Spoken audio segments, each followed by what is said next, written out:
Olha lá o baterista chegando, viu? Mateus capítulo 6, versículo 19. O baterista aí veio assim, eu vou tocar também. Achou aí, amém? Para poder dar pressão mesmo. Para quem está querendo saber por que Mateus 6, versículo 19, nós estamos numa série de estudos que tem acontecido geralmente às quintas, mas como amanhã vai ser feriado, eu sei que você está pensando em ir para a praia, acordar tarde, descansar, está pensando tudo isso. Então nós vamos estar celebrando o culto hoje para que você possa aproveitar com família.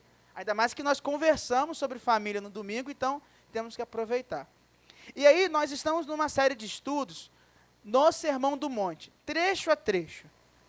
Por quê? Porque Jesus se dedicou a ensinar em 3 capítulos o que tem de fundamental para a vida cristã.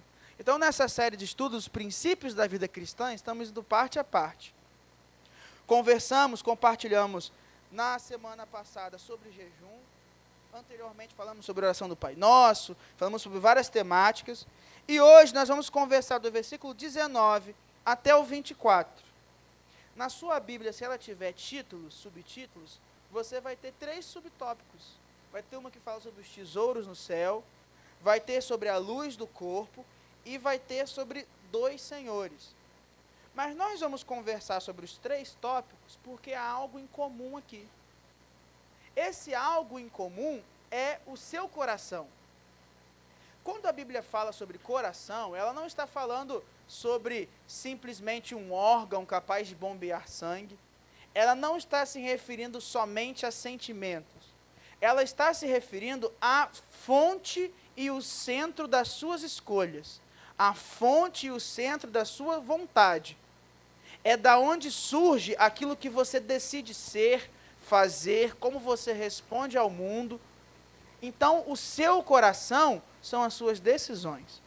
E esse texto vai falar claramente sobre decisões, mostrando que talvez uma das coisas que mais devamos nos preocupar é como que está o nosso coração em relação a determinadas influências.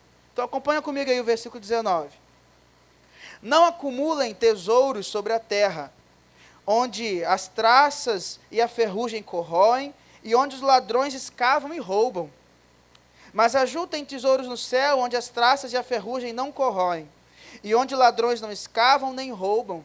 Porque onde estiver o teu tesouro, ali também estará o seu coração. Os olhos, versículo 22, são a lâmpada do corpo. Se os seus olhos forem bons, todo o seu corpo será cheio de luz. Se, porém, os seus olhos forem maus, todo o seu corpo estará em trevas. Portanto, se a luz que existe em você são trevas, que grandes trevas serão. Versículo 24. Ninguém pode servir a 2 senhores, porque ou irá odiar um e amar ao outro, ou irá se dedicar a um e desprezar o outro. Vocês não podem servir a Deus e às riquezas. Então, regressando ao versículo 19, entendendo que estamos falando sobre o coração, eu percebo claramente que Deus, ele destaca aqui os tesouros que eram buscados no período onde Jesus conversava. Talvez hoje é até estranho pensar falando de traça. Quem teve aqui na classe, por exemplo, de interpretação bíblica, os sábados, né, Marcelo? O Mateus que trabalha no sonho, ele disse que naquela época era comum que roupas muito belas, de tecidos únicos, tinturas únicas, eram muito caras. Então, ter roupas bonitas era precioso, era um tesouro ter uma roupa bonita. Então, o texto fala de roupas e fala de ouro, fala de posses, coisas que podem ser destruídas e consumidas.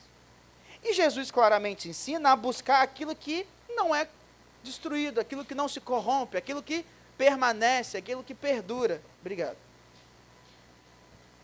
Ou seja, Jesus está fazendo comparação a 2 coisas que você pode buscar. E aquilo que você buscar é onde você vai dedicar o seu coração. Logo, o tesouro que você decidir para a sua vida, você está decidindo um propósito. E aí está talvez o primeiro destaque. Qual é o propósito da nossa vida?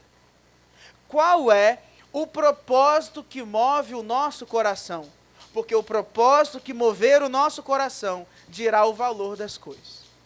Então, nós estamos falando aqui de riquezas, dinheiro, mas pode ser o seu propósito diverso. Às vezes você vai falar assim, não, pastor, o meu propósito hoje é trabalhar para ter condição de dar uma tranquilidade à minha família. Comprar uma casinha, um lugar bom, ter dois filhos, ou então estar com as minhas crianças, dar uma herança aos meus filhos. O meu propósito é ter tranquilidade, se a coisa apertar eu não preciso mais trabalhar. O meu propósito é ter saúde, o meu propósito é ter muitos amigos, o meu propósito é passar na faculdade, o meu propósito é me graduar, o meu propósito é ter uma promoção. Vários são os propósitos que temos. Só que existe um problema. É que deve haver um caminho que é central. E naturalmente nós temos. Se você fizesse uma análise sincera da sua vida hoje, olhando o ano de 2023, você perceberia claramente qual tem sido o seu propósito principal. E esse propósito principal se torna o seu tesouro, a coisa mais preciosa. E dependendo do que for essa coisa mais preciosa, você pode abandonar coisas que são fundamentais. E aí que é o problema. Nós vivemos num sistema, num mundo, que é regido pelo capitalismo. Nós estamos acostumados a viver coisas e práticas naturalmente. Naturalmente você escolhe o lugar que você vai comer. O dia que você comprar um lanche que é ruim, você não volta mais. O dia que você estiver usando uma blusa e ela já estiver ruim, você joga fora e compra a próxima blusa. Você troca de celular só porque a memória encheu. E o que você faz se você tem pouco dinheiro? Você trabalha mais.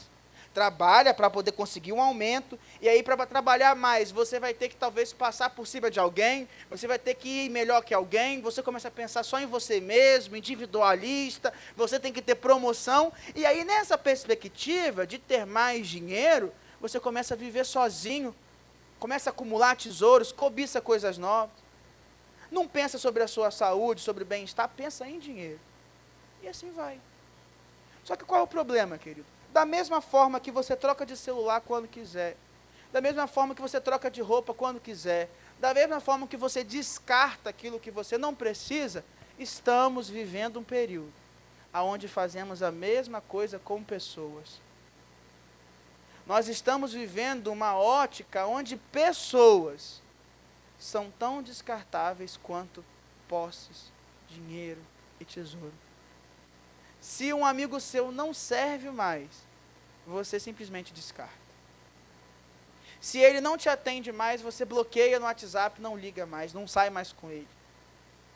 Se um amigo te fere, ele não é mais aquela mesma pessoa de antes, você troca como se trocasse de celular. E isso acontece também na sua casa. Se ela não te serve, você muda de lugar, muda de pessoas. E aí tem gente que vai viver isso até mesmo na igreja. Se a igreja não está mesmo te agradando, você troca como quem troca de roupa. Você larga o ministério como quem simplesmente troca um hábito de mascar um chiclete da Trident e não mais Big Big. E nós não percebemos. E de repente o que era para ser comunhão e unidade, o que era para ser ministério de serviço um ao outro, se torna o seu palco, o seu holofote, é o seu propósito. Então você não mais serve ao Senhor e ao próximo, serve a si mesmo. E o seu grande tesouro é o ministério. Não é sobre o que o ministério significa, é sobre ter o ministério. Não é sobre o que significa ter dinheiro ou não, é ter dinheiro. Não é sobre ter ou não amigos, é somente ter amigos, não é ser amigo. E quando as coisas não cooperam assim, você descarta. Porque aquilo que você compra, você tem posse. E o que você tem posse, você faz o que quiser, inclusive descartar quando não te serve. E eu não estou falando apenas sobre uma perspectiva muito longe de nós. Nós podemos entrar numa neura dessa aqui, como igreja. Não, eu tenho que ser melhor, eu tenho que... Não é sobre ser melhor, não é sobre ter posse, é por que ser melhor. É por que trabalhar, por que ter uma promoção, por que estudar tanto. Qual é a motivação do coração? Essa decisão está surgindo da onde? Porque essa decisão diz claramente o que é valioso para nós. E sabe qual é o problema, queridos? É que quando eu alcanço o que é valioso, eu posso simplesmente perceber que aquilo não valia nada. que aquilo que eu tenho de tanto valor, eu posso perder num piscar de olhos. Queridos, nós estamos vivendo uma situação muito crítica em Israel. Uma guerra. Uma guerra. Eu tenho certeza que algumas pessoas dedicaram a vida inteira a construir uma casa, a cuidar daquela casa, a fazer o melhor pela casa, deixar a casa lindíssima. E de repente, sem que ele controlasse ou tivesse qualquer escolha, ele foi expulso de casa. E hoje está desabrigado.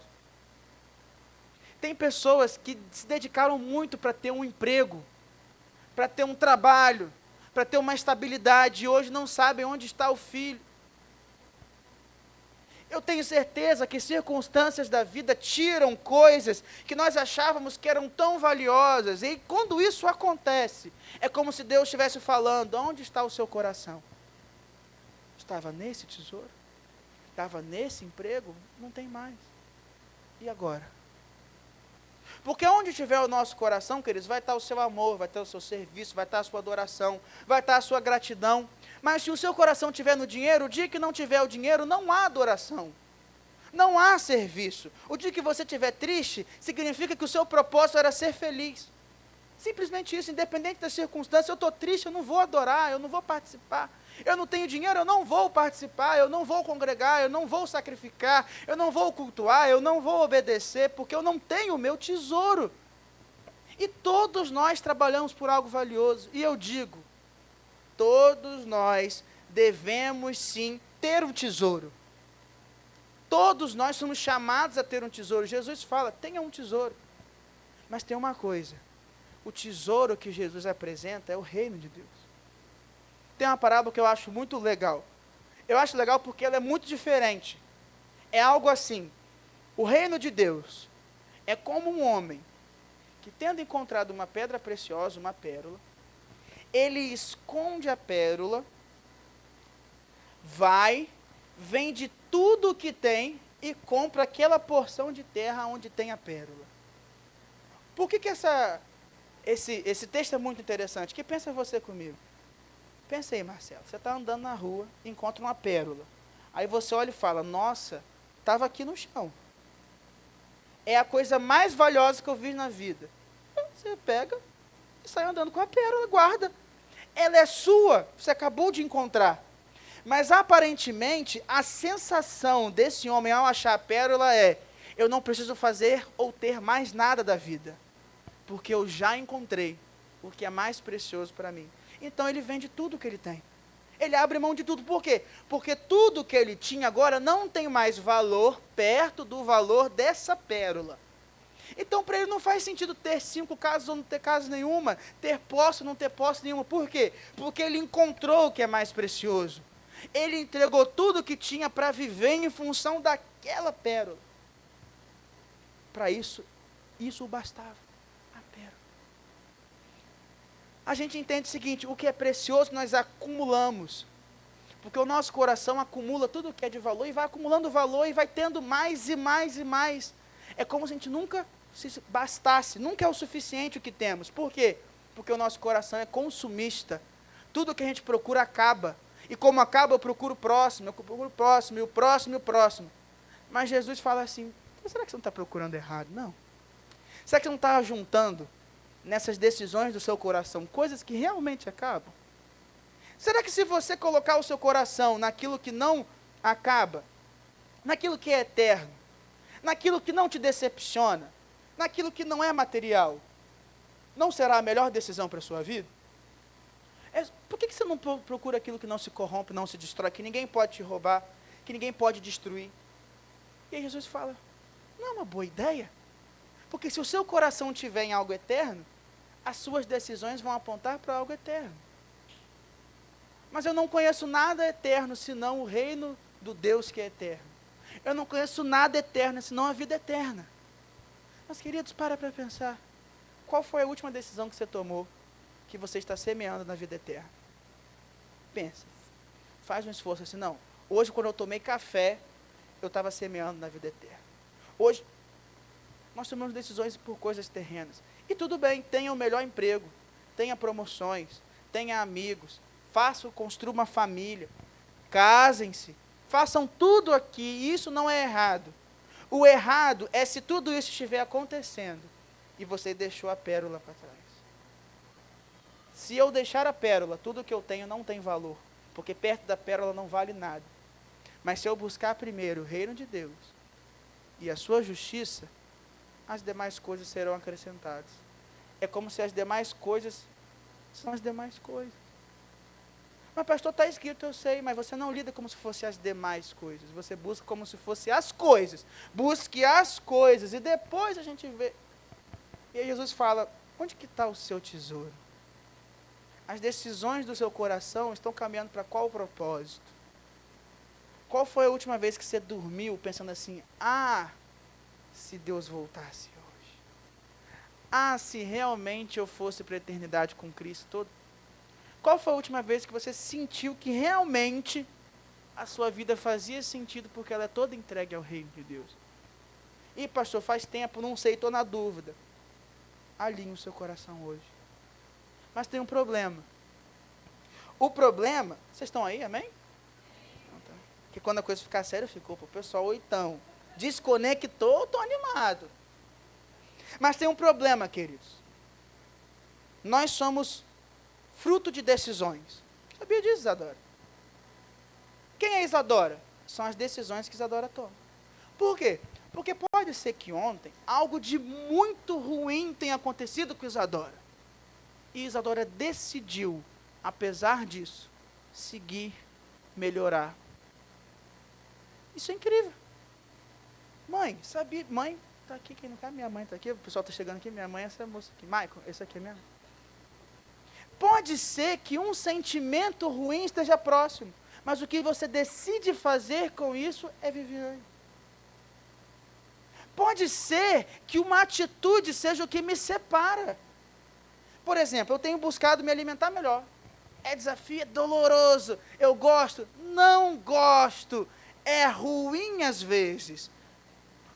A atitude é ruim, mas o propósito me faz continuar. Porque se eu cuidar da minha saúde, eu vou ter mais tempo com a minha esposa, com a minha família, eu vou servir melhor o ministério. Você não quer um pastor cansado e falar, não, eu vou servir melhor o ministério, eu vou ver meus filhos, meus netos. Eu entendo que isso faz bem para a minha saúde. E aí comer pão integral, pasta de amendoim sem açúcar, tudo isso faz sentido, porque o tesouro, está vendo como é que faz? O tesouro alinha tudo. Eu entendo que eu vivo e cuido do templo que é do Espírito Santo assim. Aí muda minhas decisões. Mas eu sou fruto de uma atitude. Eu podia saber isso tudo e não fazer nada. Você pode ter noção e pensamentos lindos, mas não muda a atitude. Ou você pode ter ações lindas, mas o seu coração está destruído. Quem ensinou isso? Jesus que falou, tem gente que doa, mas o coração está fora. Tem gente que ora, mas quer aparecer. Tem gente que está jejuando, mas não quer a presença. Jesus criticou todo mundo. Então eu sou fruto das decisões que eu tomo. Eu sou responsável pelo que eu escolho ser. E o meu coração eu tenho que cuidar, mas nós também somos muito influenciados pelo que entra no nosso coração. E aí Jesus fala, os olhos são a lâmpada. E aí lâmpada é o sentido de, os olhos são as coisas que permitem que eu perceba. Entrou na música na hora, tá vendo? Que isso, hein? Ou seja, é natural que a Bíblia também se refere ao que você escuta. Aqui é o que eu percebo. E se o meu filtro daquilo que eu percebo for bom, o que vai entrar é bom. Mas, naturalmente, se for ruim, o que entrará são trevas. E é interessante que trevas e luz não se misturam. Se eu apagasse a luz desse lugar agora e ligasse a lanterna do meu celular, ela iluminaria de uma forma, porque a luz pouca dispersa as trevas. Então eu tenho escolhas, e as escolhas são bem óbvias. Ou eu encho o meu coração de bons pensamentos, de bons sentimentos, ou eu pratico boas atitudes para que eu tenha resposta disso, ou eu me aproximo de boas pessoas, bons amigos, ou então, o que estará me influenciando é trevas.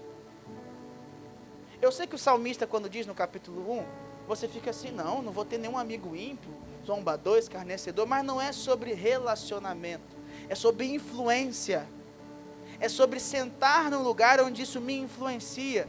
as influências que te tiram da luz já deveriam ter sido cortadas da sua vida faz muito tempo.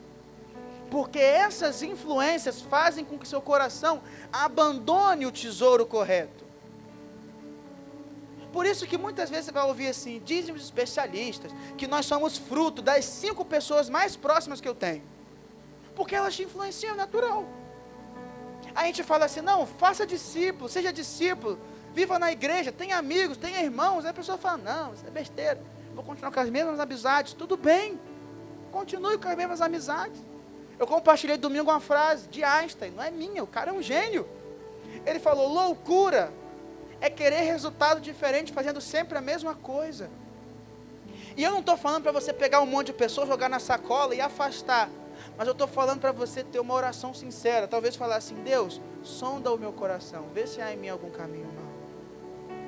A tua palavra é lâmpada para os meus pés, me mostra para onde eu tenho que ir. Vê aonde eu sou influenciado, eu preciso mudar. Talvez seja a série que eu assisto, talvez não é a série. Eu digo, eu gosto de música eletrônica. Gosto de música, então eu gosto muito, música me influencia. E eu tomo cuidado, porque se eu ouvir, eu sei que isso mexe, isso muda, então eu vou tomar cuidado com as músicas que eu escuto. Às vezes você é ver a novela, é ver o Big Brother, é ver o jogo, é onde você vai, é onde você se alimenta, é onde você almoça, é o que você assiste no seu telefone, são as pessoas que você segue no Instagram, as pessoas que você conversa até tarde, é com as rodas de conversa com quem você compartilha. Nós menosprezamos as pequenas coisas, mas tropeçamos em pedrinhas. Nós menosprezamos aquela pessoa que sempre me dá um conselho para fazer algo errado. Mas ela sempre me escuta e nós ouvimos essa pessoa. E não percebemos que o nosso coração vem sendo preenchido com trevas, até que num determinado momento, é como se o seu coração tivesse mergulhado em algo tão escuro, que ele fala, opa, meu Deus, vamos ver. Aí você fala, meu pai, mas você não percebeu a primeira vez. A primeira influência. O dia que alguém falou assim, ó, a pessoa não vai te falar para você não ir na igreja, mas quando você parar para orar pelo seu alimento, ela vai puxar assunto. Ela fala, para de orar, ninguém está te vendo, não. Ela não vai falar para você parar de buscar o Senhor, mas vai questionar assim, o que você faz com o seu dinheiro, o seu dízimo, sua oferta? Ela vai talvez não começar mais a querer te afastar da igreja, mas vai começar a questionar, para falar que você é maluco, que você é louco. Aí um dia você percebe, não, eu não vou ver o filme tal. Aí a pessoa fala, isso é besteira. Querido, é o seu coração que nós estamos falando. Tiago sabe exatamente o que machuca os sentimentos dele, a ponto dele ter uma atitude que ele não queria ter. Tiago sabe os pensamentos que ele tem sobre várias coisas. E por saber e conhecer os pensamentos, ele vai cuidar disso. Ele não precisa cair em tentação, porque o desejo, ele pode ser controlado por uma decisão. Mas se eu vivo o dia inteiro perto de um cão que está com uma corrente longa, mas eu sei que ele não chega perto, e de repente eu fico medindo qual é o lugar mais próximo, um dia isso dá problema, querido. Um dia esse cão se solta. Por quê? Porque agora a tentação é mais forte, você está despreparado, porque você está anos após anos brincando com fogo. E aí, como é que você faz? Aí eu sei, parece careta. Aí o pastor fala, pastor, tudo bem, é lindo, e como que eu não tenho essas influências?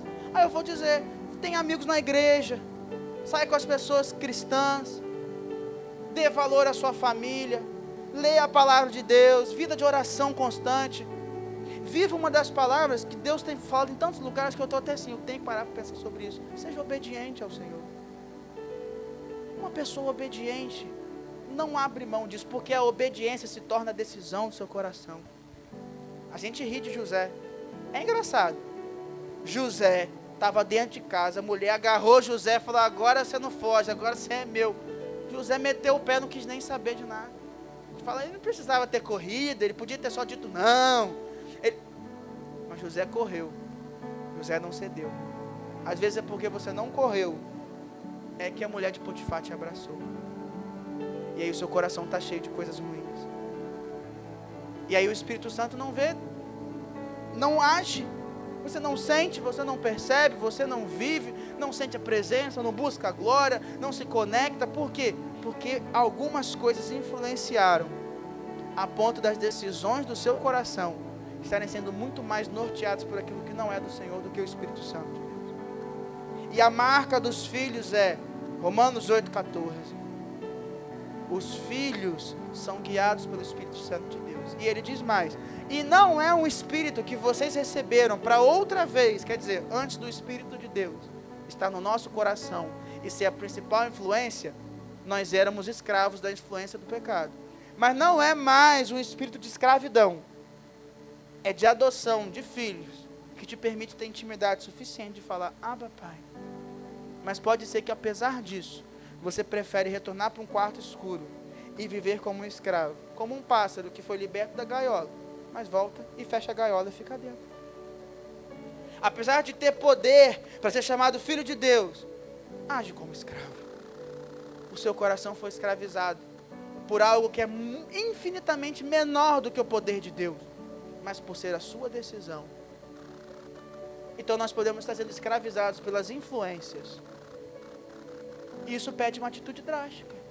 O que te influencia a ficar longe do Senhor? Pastor, como é que eu sei?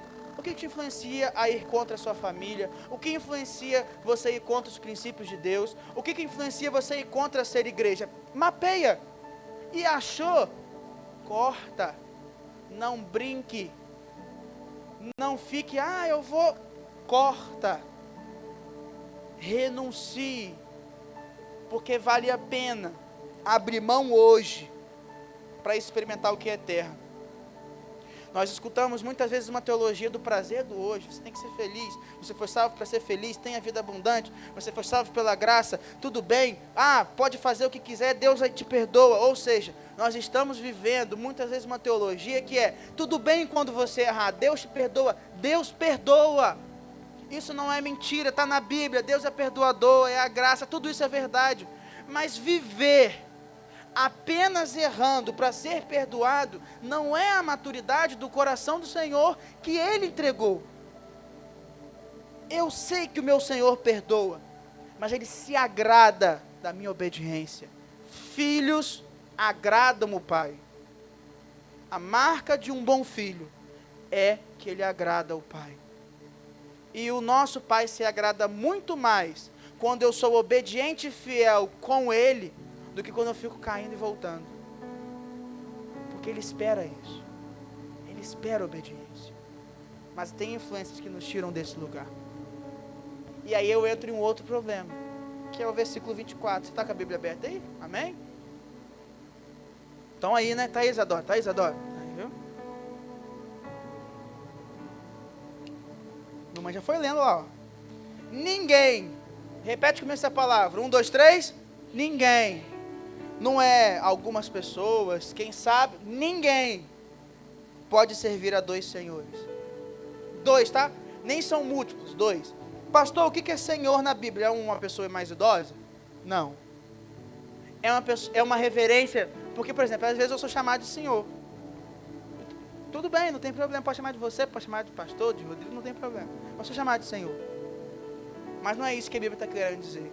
Senhor na Bíblia é Kyrios. Quase curioso, mas é Kyrios. Kyrios é dono de escravo. É como se a Bíblia dissesse, ninguém pode ter 2 donos. Nada tem 2 donos, dá certo. Já reparou isso?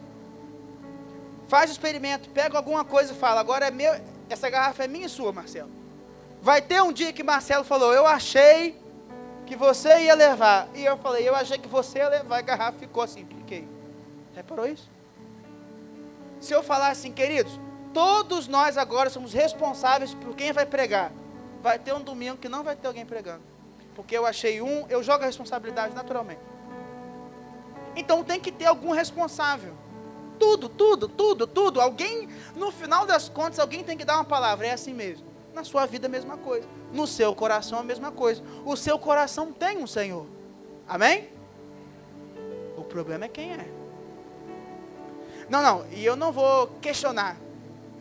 Você se questiona, você olha a sua vida e diz quem é o Senhor da sua vida. Pastor, como é que eu sei o Senhor da minha vida? É simples. Aprendemos que o seu tesouro, a coisa mais importante, diz o seu propósito. Então você está vivendo, agindo, pensando, sentindo em relação à coisa mais importante para você. Aprendemos também que influências atrapalham as suas decisões. Então, basta que eu veja o que eu escolhi de mais valioso e propósito da minha vida. Às vezes, quem é senhor da sua vida é o dinheiro. Você faz tudo por dinheiro. Você é prisioneiro do dinheiro. Ah, não sou não. Não. A primeira coisa que você pensa em todas as decisões que você toma é dinheiro. Então você é prisioneiro dele. Não, eu sou prisioneiro da minha família. O senhor da minha vida é minha esposa. E não significa que ela manda, mas tudo que eu faço é por ela. Ela é o principal. São os meus filhos. Sou eu mesmo. Eu sou o senhor da minha vida. Eu sou o Senhor. Você é livre, querido, para tomar essas decisões. Mas tem um problema. Todos esses senhorios são falsos. Todos esses. Quem acha que ele domina a sua vida, que vive para outra pessoa, que vive para o dinheiro, que vive para a fama, para o seu trabalho, são senhorios falsos. Se a sua vida for um carro, quem está guiando esse carro é uma imagem falsa. Sabe como que a Bíblia chama uma imagem falsa? Ídolo. Ou seja, no carro da sua vida, no volante tem um pedaço de madeira, paradão assim, ó. E você está achando que ele vai guiar a sua vida. Faz o seguinte, querido. Acelera o seu carro na BR, bota uma pedra e bota um ídolo de madeira do lado e deixa ele guiar o carro. O que vai acontecer? O que acontece? Acidente. Vai dar ruim, não vai? Se uma mentira, algo falso, guiar a minha vida, vai dar ruim. É óbvio que vai dar ruim. Sabe o que é triste, querido? É que nessa falsidade, nesse lugar onde as coisas são mentirosas, quem se aproveita é o diabo. Porque o poder e a legalidade do diabo é exatamente onde as coisas são falsas. É onde achamos que tem alicerce e não tem. É onde achamos que Deus reina e Ele não reina. É onde achamos que é Jesus e o máximo é um ídolo de Jesus. Queridos, uma das coisas da Bíblia que eu leio e falo, meu Deus, quando Moisés subiu o monte, que Deus chamou, vem Moisés, Moisés foi, o povo virou para Arão e falou, Arão, tem tempo que Moisés subiu, tá? Se alguém sumir 2 dias no WhatsApp, você já vem no desespero. Moisés está quarentando lá em cima. Acho que ele não volta não. Como que a gente vai adorar o Deus que nos tirou do Egito? Aí Arão pensou, rapaz. Aí Arão fez o que ele estava acostumado a fazer. Viveu tanto tempo como escravo, a reação dele foi de escravo. Junta ouro aí que vamos dar um jeito. Aí fizeram lá o bezerro, fizeram um animal de ouro. Só que eles dizem o seguinte, queridos, esse aqui é o Deus que tirou vocês de Israel. O Deus que eles estavam procurando era o Deus que libertou eles. Só que eles procuraram num ídolo. Eles construíram uma imagem do Deus de Israel. Eles queriam o Deus de Israel. Eles queriam o Deus que os libertou, mas foram num ídolo. Se o nosso ensino sobre Jesus for um Jesus falso, é um ídolo. As pessoas podem falar assim, quem governa a minha vida é o Jesus. Mas quando você olha o fruto, a atitude, o pensamento, não é Jesus. Aí você vai falar, vai brigar com ela, mas sabe qual é o problema? Não brigue com ela de primeiro. Tenha discernimento para perceber que ela está sendo sinceramente guiada por uma mentira. Ela está convicta de verdade que a mentira é verdade. Que a idolatria é real. Para ela o ídolo se mexe, o ídolo fala, o ídolo vê. O ídolo é senhor da vida dela. Mas o ídolo é manipulado como uma marionete. Com cordas invisíveis e tão distantes que ele não está vendo. Mas por trás disso tudo, está lá o pecado. Aquele desejo que vem entranhado na nossa natureza desde que nascemos. Aos poucos, movendo passo a passo das decisões, para que você morra. E a pessoa está vivendo um caminho de morte, guiado por um ídolo, com o inimigo bombardeando de mentira, mentira, mentira, mentira, mentira. E não tem espaço para 2 senhores na sua vida. Não há espaço para 2 senhores. Então, no final das contas, todas essas formas de senhorio, todas as decisões do coração que não tem Deus, o reino, a eternidade como principal objetivo, tem outro objetivo. E aí eu já não sou mais discípulo de Jesus. Eu não sou mais igreja. Eu não sou cristão. Jesus disse, olha, aquele que quer vir após mim, não pode ter o seu pai, a sua mãe, a sua irmã, a sua esposa, a si mesmo, mais importante do que eu. Aquele que quer vir após mim, negue a si mesmo, tome a sua cruz, e depois você pode me seguir. Todo dia que você não diz não para si mesmo, você diz não para seguir Jesus. Todo dia que você não carrega a sua cruz, e carregar a sua cruz não é ter uma vida do tô caminhando, como a gente conversou de uma vez, não. Ah, tá difícil, tá. Não, tô caminhando, tá difícil, muito sofrimento. Não é isso que é carregar a cruz. A cruz simboliza a morte. Algo precisa morrer em nós. Só que a cruz para o cristão é uma morte que gera vida. Para que você viva com Cristo, você tem que morrer para o seu velho homem, para a sua velha mulher, para quem você era anteriormente. Então, todo dia que eu acordo e eu sou a pessoa que é dominada pelo pecado, eu não sou governado por Deus. E todos os dias que eu não acordo entendendo que a pessoa mais importante da minha vida é Jesus, eu estou dando um passo para longe dele. E isso não é demérito. Eu não sou menos filho de Maurício porque Jesus está em primeiro lugar da minha vida. Eu não sou menos filho de Viviane porque Jesus está em primeiro lugar da minha vida. Eu não sou menos marido para minha esposa porque Jesus está em primeiro lugar para a minha vida. Eu não sou menos pastor porque Jesus está em primeiro lugar que a igreja. E eu não sou menos pessoa porque Jesus está em primeiro lugar do que eu mesmo. E se isso estiver te atrapalhando, significa que você não é governado por Deus. E a primeira coisa que a gente pergunta quando alguém confessa a Jesus é: Jesus é o Senhor e Salvador da sua vida? Salvador de todo mundo ele é, mas Senhor é difícil. Os filhos não são conhecidos pelo primeiro dia, é pela continuidade do tempo na casa do Pai. O bom filho não é conhecido pelo dia que ele fez festa, é o dia que ele tomou a bronca do pai e continuou. O filho não é conhecido pela festa. Ou você acha que o filho perdido, ele é o melhor filho só porque ele voltou? É o amanhã que vai dizer, é no outro dia, porque ele recebeu uma nova identidade. Mas o bom filho permanece com o pai. E permanecer com o pai é entregar a vida ao seu pai. Obedecer é estar aos pés para escutar. Isso significa a palavra obediência. Sacrificar, entregar a sua vida como adoração, é abrir mão porque em Deus é mais valioso. Aí você pode decidir. Porque no final das contas, olha só, versículo 24, ninguém pode servir dois senhores. Rodrigo não pode, Estela não pode, Maurício não pode, Iriné não pode, Michael não pode, Bernardo não pode, Douglas está escondido ali, não pode, nenhum de nós podemos. Nenhum de nós podemos. Porque se Rodrigo odiar um dos senhores, ele naturalmente amará o outro. E se ele amar um dos senhores, odiará o outro. Então, o dia que eu amar, nem que seja por um pouquinho, a minha vida mais do que a Jesus, Jesus não é primeiro lugar. Então, no final das contas, eu sou contra ele. O dia que o dinheiro for mais importante para mim do que o próprio Deus, a coisa está fora. E às vezes é por causa disso que Deus tira algumas coisas. Que, querido, preste atenção. Todas as coisas cooperam para o seu bem, desde que você ame a Deus, desde que você esteja no seu propósito. E o pior para a mente daqueles que não estão conectados a Deus é que o propósito é que Jesus, aqueles que de antemão conheceu, ele justificou para que fôssemos iguais a Jesus. E assim Jesus é o primeiro de muitos irmãos. Sabe qual é o mapa das coisas que cooperam para o bem? É para que eu seja mais parecido com o meu irmão, Jesus. E se o meu emprego me afastar dessa identidade e eu for do Senhor, eu espero que Ele me tire. Se uma amizade me afastar do Senhor, eu espero que ela saia. Se o meu braço, eu espero que seja arrancado. Se for a minha saúde e vitalidade, que ela seja retirada. Se for a minha vista, que ela seja retirada. Mas na ótica daqueles que buscam o eterno, o que é passageiro não atrapalha, porque se eu me prender no mundo, com o mundo ficarei. Mas se eu me despir do mundo, me despir das coisas que ficam e mantiver os olhos fitos em Jesus, autor e consumador da minha fé, Ele é o Senhor da minha vida. É o caminho mais difícil. Você vai ser desprezado por essa decisão. Eu estou falando, você vai ser desprezado no seu trabalho, vai ser desprezado nas redes sociais, pelos amigos, dependendo da escolha que você fez na sua casa.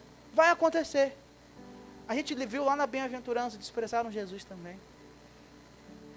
Mataram Jesus, gente. Mataram. E o que ele fez de errado? Amou ao Pai acima de todas as coisas. Esse foi o erro de Jesus, amar demais. Jesus vai à cruz por nos amar. É assim que foi julgado Jesus. Qual o pecado que Jesus tem? Nenhuma. Ele é bom demais. Nos incomoda. Mata. Ele está acabando com aquilo que eu penso que é certo ou errado. Olha o que Jesus falava para essas pessoas. Mas só tem um Senhor, um único Senhor. A igreja de Jesus só tem um Senhor. Sabe aonde vai estar a cura daqui a 20 anos? Com Cristo. Daqui a 50 anos? Com Cristo. Se vai ser nesse endereço, outro endereço, se vão ser multidões ou algumas pessoas, se vai ser na terra ou no céu, eu não sei. Mas a cura que é a igreja do Senhor vai estar com Cristo. E eu quero estar com Cristo sempre. Ele é o Senhor da minha vida. Ele é soberano na minha vida. Ele é soberano na igreja. Ele é soberano sobre tudo. Ele é digno de adoração. Ele é digno de louvor. Foi Ele que morreu na cruz. Não foi ninguém, a não ser Jesus, que morreu por mim na cruz. Então a pergunta, e é o que a gente precisa pensar, vai se concluindo a temática, é o seguinte: eu posso ter um tesouro que não seja o próprio Senhor Jesus, e isso vai me tirar do caminho com Ele.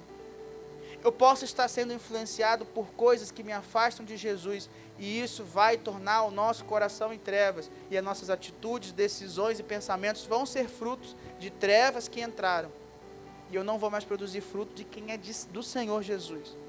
E se eu não tomar cuidado, ídolos, mentiras e falsidades que são orquestradas e manipuladas pelo pecado para que eu me destrua, e são municiadas pelo diabo, que é o pai da mentira, podem estar tomando o lugar de Jesus, que é o nosso Senhor. Ou seja, eu preciso ter muito cuidado no meu coração, porque a Bíblia diz em Provérbios: antes de tudo, guarda o teu coração, porque do teu coração depende toda a sua vida. Ou seja, nós podemos sair daqui com corações fragilizados ou com corações rendidos ao Senhor. Eu te convido a curvar a sua cabeça, a fechar seus olhos nesse momento.